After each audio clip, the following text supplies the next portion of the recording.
Alright guys, TacticalRab back again today. Hope you're all doing well and enjoying your day so far, and it is a hectic time right now in the Call of Duty scene. So much going on. We've got Vanguard launching tonight, we've got Dashy seeming to sign his contract with OpTic Dallas, but also an announcement people have been long waiting for. ZooMaa confirming the organisation he is joining. Very much enjoying your thoughts in the comment section below. If you enjoyed the video, hitting the like button is the best thing you can do to help this channel reach more people. And please consider subscribing if you haven't already. Gotta hit 72,000 tonight. There's just so much happening, you don't want to make sure you miss out on any of this stuff. You guys know how it is. Firstly, this from Fred, Sydney to Los Angeles, he's out there. Seattle surged, well, in business, baby. Not really sure why some of these other orgs, the likes of London, haven't yet announced and also haven't talked about really what their players' situations are with the visas. Because clearly Fred is good and ready to go. He's out there in the States and, well, he's ready to go as soon as the game launches, right, to actually get things going with the new team and start building up the chemistry. Other orgs seemingly not in quite as good of a spot. These also went on yesterday, the Vanguard World Premiere. Going to be talking about this a bit more in a few minutes' time here, really, because I'm also entertaining things that happened, most certainly. It was a memorable one. Some people were kind of clowning on it, but to be fair, it was kind of entertaining for the scene, let's just say. Some of the pros getting involved was pretty entertaining as well, but yeah, Asim and ZooMaa rocking up to this one, looking fresh as per. And well, of course, ZooMaa had a pretty big announcement that came out just a few minutes ago as of now. This firstly from Envoy, of course, because tonight Vanguard comes out. There's going to be so much, I'm sure, to discuss over the coming days as to what this means for competitive, right? What things are good, what things are bad, what things are going to get GA'd early on, what maps we're going to be playing, and all these types of questions are going to come out. And I thought this is kind of funny, really, from Envoy. Octane, Drazah, and I need one for the kickoffs. And okay, where is Kenny, right? Where is he gone? He's meant to be our teammate, right, for next year. So yeah, Cat maybe already working his magic on this roster, getting everyone straight out of the team. But well, let's talk about the OpTic side of things then, because a load of real questions about this. What's going on with the OpTic side? Because we talked earlier today, the possibility of the announcement being very soon. It may happen after this video goes live. I can't stay up forever waiting for it if it's not going to happen. So I thought, okay, I'll just publish this video, get it out there, and if it happens, we'll talk about it tomorrow morning. But anyway, Roger says today is the day. You'd imagine he's talking about Vanguard coming out, right? But possible he's talking about the process launching, but you'd have thought there'd have been some sort of announcement about that if it was happening.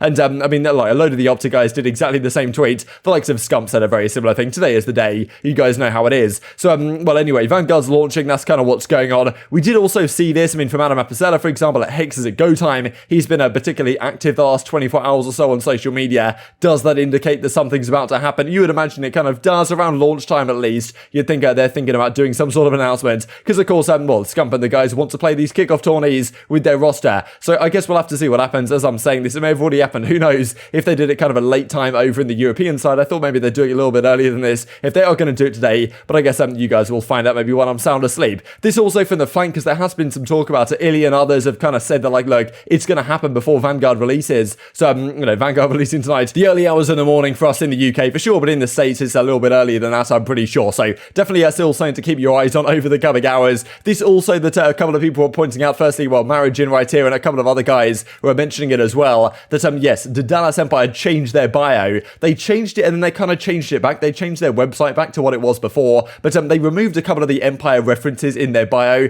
They did keep build an Empire, hashtag build an Empire, and hashtag defend the throne. Even after this, they added a little line that said hello Reddit or something. So they're having a good time with the situation that's going down. But still, who knows what's going on here? Of course, removing a load of the Empire branding seems to indicate it might just be around the corner where Empire is going to disappear as a brand in its entirety, and this account might rebrand. Right, that's the thing with the Mark or whatever it is owning the OpTic Dallas account. They can probably just switch up the @s quite simply if they own that other account as well, and they are whoever Mark is, right? That's kind of the way they might end up doing this thing, so they can transfer the followers over and that type of stuff. But of course, the OpTic Chicago, the Twitter account there, that was 250,000, if not more. What are they doing with that, right? So questions still to be answered, and that maybe they have been answered, as I say. This though, from the Dashy side, it's official. We saw this from Scump a couple of weeks ago now, suggesting that yes, he signed his contract. Scump also said in another clip after the fact, or at least maybe it was before, but he said basically whenever I do the GIF, I've officially signed. So it seems like Dashy's ready to go. He's signed the contract. He's locked in for the upcoming season. Kind of I don't know whether it's just happened right now or whether this actually referring to the CDL or what, but cool to see regardless. But of course, you see this and then you think, okay, maybe it's going to take a little bit longer for the announcement to actually come through if Dashy's only just been officially confirmed and got the deal done and all this type of stuff. So Dashy seemingly ready to go for OpTic Dallas, the team, of course, of Scump, Dashy, Illy, and Shotzi we expect to see, but still, of course, by no means guaranteed at this time. If everything doesn't, we don't really know what's going on at the present time, but well, still, we expected the announcement to be today. Maybe it still will be. You guys can find out for yourselves. This then, let's talk about this from the ZooMaa side. Of course, a big question of the last couple of weeks. Where is ZooMaa going to go to? What organization is he going to move to? Like, is he going to go solo, LAG, 100 Thieves, OpTic, for example, were in discussions. I kind of felt that FaZe made a lot of sense, right? Moving out to Los Angeles, knows Temper very well, for example, and I've been talking to him a fair bit lately, of course, from the FaZe clan side. Of course, spent many a year with FaZe as a player at a very high level, had a lot of success with them, and then, of course, left when the franchising era happens, went over to New York Subliners, of course, and since then, of course, an awful lot has changed from on ZooMaa's front, right, with them becoming this absolute content juggernaut on the Twitch side of things, reaching one of the highest subscriber counts. There was, I think he was like top 40 at one point in terms of subscriber counts on Twitch, which is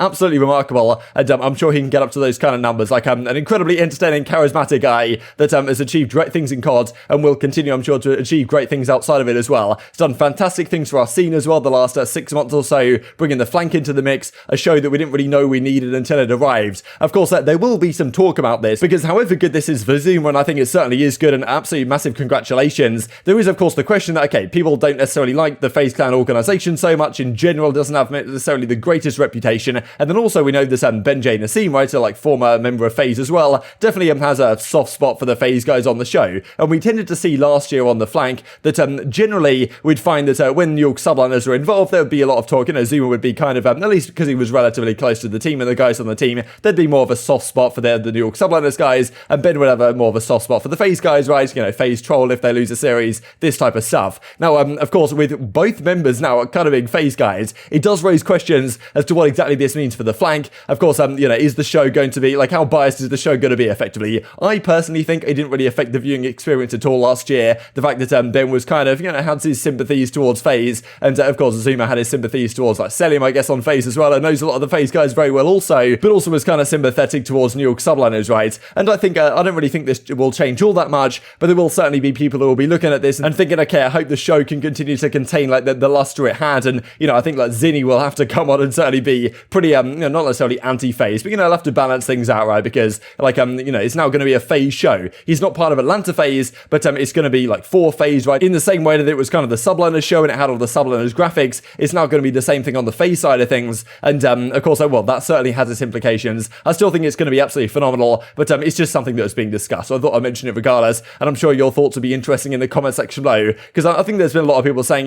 we don't want the FaZe to, we don't want the flank, we want the flank to be a community service in a sense, as opposed to it being particularly biased, but that's maybe why they get the guests on and stuff like this, and maybe FaZe won't be as good next year, so it won't be so easy to be biased in their favor. Also wanted to talk about this then, right, so the world premiere goes on last night, and there was, well, as I say, an awful lot of entertaining clips. There was one that came out with kind of Asim, kind of taking on Migos with the flamethrower, taking all those guys out, and then we also get this from Lil Jon, which is just absolutely hilarious. Obviously, this clip just cracked me up every single time I see it. There was a tweet that Crone said in the reply to someone, I'm not sure if it was this tweet or what it was, but he was like, okay, this guy needs a piss test, but not for Adderall, right? Like, this guy's on something else, certainly, with a place like this. I mean, people were saying he's just on a sightseeing tour while the rest of his team is carrying him to the W, and Scumberg are having a good time watching it. I know, well, I'll finish up the video with this clip. It's a very entertaining one, but before we get into that, and before I kind of share this one, just to finish out the video, wanted to mention, of course, well, the breaking point are counting down the top 20 players of Cold War, getting near the conclusion now. As of now, I believe there's only one player yet to be confirmed. The number 4 was Cammy, and I think a lot of people were saying Cammy maybe should have been higher, like he should have been potentially 3rd above the 3 of the FaZe guys that remains. But I don't know, the way I saw it, like maybe there's a bit of recency bias in the sense that Cammy was disgusting, don't get me wrong, all year, and especially towards the end of the title at Champs, he had so many standout highlight plays. But statistically, and at least I guess in terms of results as well, like he kind of fell a little bit short of Cellium. Right, Cammy's disgusting, no doubt. There's a reason why OpTic were apparently considering picking him up instead of Formal at the end of the year. I mean, these stats definitely do speak for themselves. The S&D KD against the top 3 teams of a 1.23 especially is very impressive. A 1.37 against FaZe as well is remarkable, really, performing against the best of the best. But number 3 goes to Cellium in the end. This was voted on by about 60 people, I think, and you can see that coaches in general have him in a pretty similar ranking right here. I think some people had him about 4th. I mean, behind Cammy, there was some debate on the matter, but just about Cellium takes it over Cammy in the end. And his stats at Champs were just outrageous, to be honest. This is the thing really about Cellium, is that at the World Championship, I'm pretty sure aBeZy won Champs MVP, but probably just because aBeZy deserved an MVP for a long time, had always been behind Simp for that conversation. But I mean, here Cellium probably deserved it.